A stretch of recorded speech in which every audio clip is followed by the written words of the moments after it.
रस है हास्य रस। हास्य रस यानी कि कॉमेडी। इस रस में अदाकार अपनी शारीरिक हरकतों से या शब्दों की कला से लोगों का मनोरंजन करता है, यानी कि उन्हें हंसाता है। इस एक्ट में दिमाग बाजू में रखकर एक्ट करना पड़ता है। एक्ट में dialogue give and take correct timing पे होना चाहिए, तभी हास्य रस निर्माण होता है। दूसरा रस अद्भुत रस। इस एक्ट में अभिनेता ऐसी हरकत करता है कि उसने कोई जादू देख लिया हो और उसकी आंखें खुली की खुली रह गई हो। इसे कहा जाता है अद्भुत रस। तीसरा रस भयानक रस। इस एक्ट में जब कोई एक्टर इस तरह एक्टिंग करता है जैसे कि उसने कोई खून देख लिया हो या उसके हाथ से वो हो गया हो, या फिर जब एक्टर किसी स्मशान भूमि में चला जाता है, अचानक कोई चिल्लाने की आवाज आती है तो वो डर जाता है और इस डरावने रस को भयानक रस कहते हैं।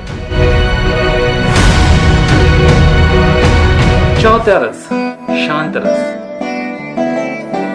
इस रस को अनुभव करने के लिए जीरो स्थिति में जाना होता है, जैसे कोई भक्त की स्थिति हो, उसकी आवाज की मधुरता हो। इसी एक्ट को शांत रस कहा जाता है।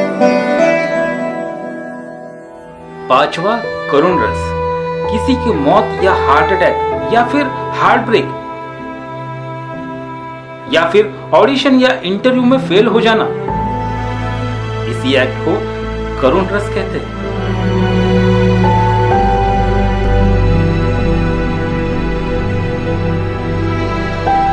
छठा श्रृंगार रस यानी कि प्यार।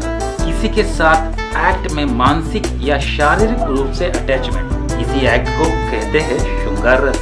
इस एक्ट में प्यार की पहचान होती है चमकती हुई आंखें, किसी के साथ बात करते हुए वर्तमान स्थिति में न होना, इसी को कहते हैं श्रृंगार रस।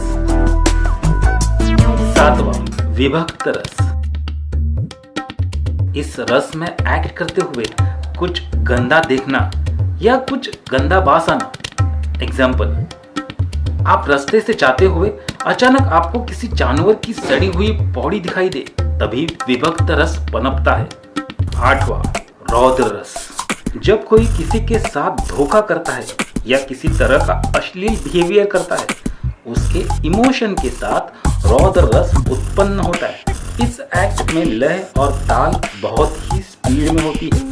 आखिरी वीर रस यानी कि नौवां रस वीर रस। ये रस हमें तभी समझता है जब कोई फौजी भाई अपनी सोच को सही बनाकर युद्ध भूमि पर जाता है और देश के लिए युद्ध करता है, यानी कि देश की सेवा करता है, तभी इस एक्ट को वीर रस कहते हैं। इस एक्ट को करते हुए पिक्चर की लय और ताल बढ़ जाती है।